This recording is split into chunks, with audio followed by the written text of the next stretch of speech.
नमस्कार दोस्तों, आज हम करेंगे लॉरेंस कोहल वर्ग। तो देखिए, कोहल वर्ग में से कम दो क्वेश्चन आते हैं।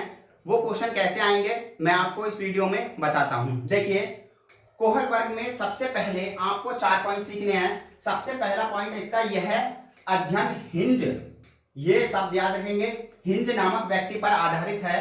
दूसरा है यह प्रयोग 10 से 16 वर्ष के बच्चों पर आधारित है, यानी ये है कि 10 से 16 वर्ष के बच्चे कैसे सोचते हैं। तीसरा पॉइंट है विकास सीधी रेखा में न होकर, यानी विकास सीधी रेखा में न होकर नैतिक तर्कणा पर आधारित है। देखिए,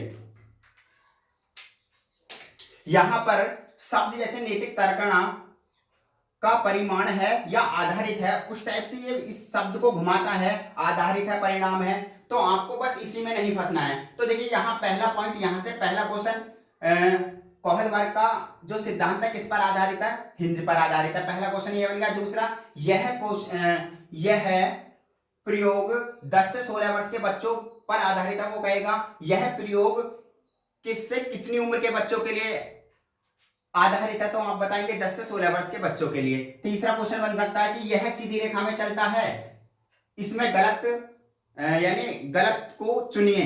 तो गलत क्या होगा कि यह सीधी रेखा में न होकर कहां चलता है, नैतिक तर्कणा, ठीक है ना, इस टाइप से चलता है। और इनकी जो प्रसिद्ध पुस्तक है वो है साइकोलॉजी ऑफ मॉरल डेवलपमेंट। तो साइकोलॉजी ऑफ मॉरल डेवलपमेंट, इस किताब को आप याद रखेंगे, इसके नाम को। तो आपको मैंने आपको 1 2 3 4 यानी 4 क्वेश्चंस तो मैंने आपको यही बता दिए। इसके बाद चलिए सीखते हैं कैसे करता है। देखिए, इसका सबसे पहला पॉइंट है पूर्व परंपरागत पूर्व नैतिक अवस्था। देखिए, पूर्व परंपरागत जैसे हम कहते हैं कि हम अपनी परंपरा को कभी नहीं तोड़ेंगे। जैसे हम दिवाली होली मनाते आ रहे हैं और ईद वगैरह बनाते हैं, तो हम अपनी जो परंपराएं हैं क्या उनको बंद कर सकते हैं? नहीं कर सकते। तो इसका मतलब बच्चे के अंदर सबसे पहली अवस्था जो होगी वो पूर्व परंपरागत पूर्व नैतिक अवस्था, यानी उसको नैतिकता नहीं है। तो मेरे शब्दों पे ध्यान दें। देखिए, ऐसे एक लाइन, ये सारी चीजें आपको कहीं भी मिल जाएंगी, बट आपको सीखना है कि उस शब्द के पीछे मतलब क्या है। देखिए, जैसे परंपरागत कि हम अपनी धारणाओं को बदलेंगे नहीं। पूर्व नैतिक, पूर्व का मतलब है पहले, यानी नैतिकता से पहले की बात हो रही है बच्चे के लिए। देखिए, इसके बाद है इसमें फर्स्ट जो पॉइंट है, बच्चा जो होगा पहला अहम केंद्रितता, दूसरा है इसमें यांत्रिक सापेक्ष नैतिकता। इसको हम अहम केंद्रितता और यांत्रिक सापेक्ष नैतिकता भी कहते हैं। और बहुत सी किताबों में ये भी लिखा है पूर्व नैतिक अवस्था। तो इसमें देखिए, ये पूर्व नैतिक अवस्था है और उम्र जो है इसकी कितनी है, 3 से 10 वर्ष। तो इसकी जो उम्र होगी वो 3 से 10 वर्ष होगी।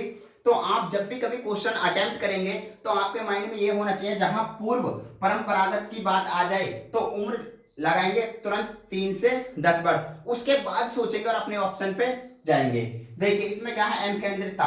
बच्चा केवल अपने बारे में सोचता है, उसको मतलब नहीं है मेरी बहन भाई माता पिता, उसे मतलब नहीं है। मतलब क्या है, अपने से, कि मैं क्या कर रहा हूं। देखिए, तो इसमें क्या है, स्वार्थी बच्चा। कैसा बच्चा है वो, स्वार्थी बच्चा है, ठीक है ना। सारे खिलौने मुझे दे दो, मैंने एक एग्जांपल दिया, ये एग्जांपल कि सारे खिलौने मुझे दे दो, तो ये खिलौने नहीं देगा। और इसका कोड वर्ड है नैतिक दुविधा।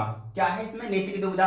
अब नैतिक दुविधा क्या है कि बच्चे से आप कितना ही कह लो, बेटा ये तेरी बहन है, इसको 2-4 खिलौने दे दो, नहीं मैं नहीं देने का।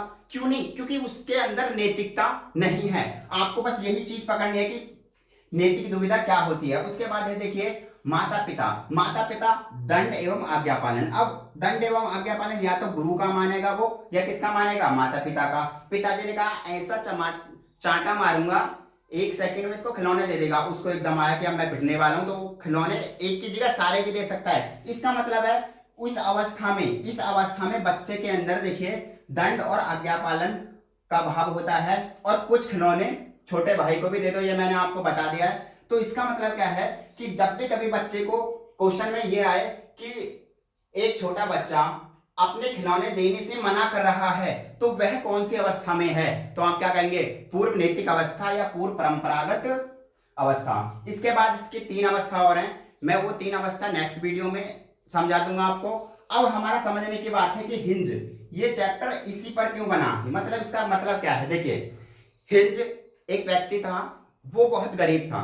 उसकी जो पत्नी थी उसको कैंसर था। तो वहां पर जो डॉक्टर था उसने कैंसर का इलाज ढूंढ लिया था। अब डॉक्टर ने क्या सोचा कि अगर मैं अपने फॉर्मूले को थोड़ा महंगे रेट पे महंगा बेचूंगा, यानी अपनी दवाई को, तो मैं मालदार हो जाऊंगा। हिंज के पास इतने पैसे नहीं थे। जब हिंज के पास इतने पैसे नहीं थे तो जो गरीब आदमी होगा क्या करेगा, वो चोरी करने की सोचेगा। तो उसने डॉक्टर की दुकान में जाके दवा को चुरा लिया और अपनी बीवी यानी पत्नी को उसने दवा खिला दी। तो इस हिसाब को देखते हुए हम सोचते हैं कि उसने बहुत अच्छा किया कि वो जो था डॉक्टर, वो क्या था, बदतमीज बेकार आदमी, कि वो इंसानियत की बात नहीं कर रहा। क्या बच्चे इस चीज को सीख पाएंगे? बच्चों ने कहा कि क्वेश्चन यहीं से फंसता है कि एक व्यक्ति चोरी कर रहा है तो बच्चे उसे कैसे देखेंगे? बच्चे कहेंगे उसे पुलिस पकड़ के ले जाएगी, उसे जेल में डाल देगी, वगैरह वगैरह। तो इसका मतलब क्या है, हमें जो सोचना है वो सिर्फ बच्चों की तरह सोचना है। तो हिंज की आगे की कहानी हम नेक्स्ट वीडियो में देखेंगे। Thank you very much.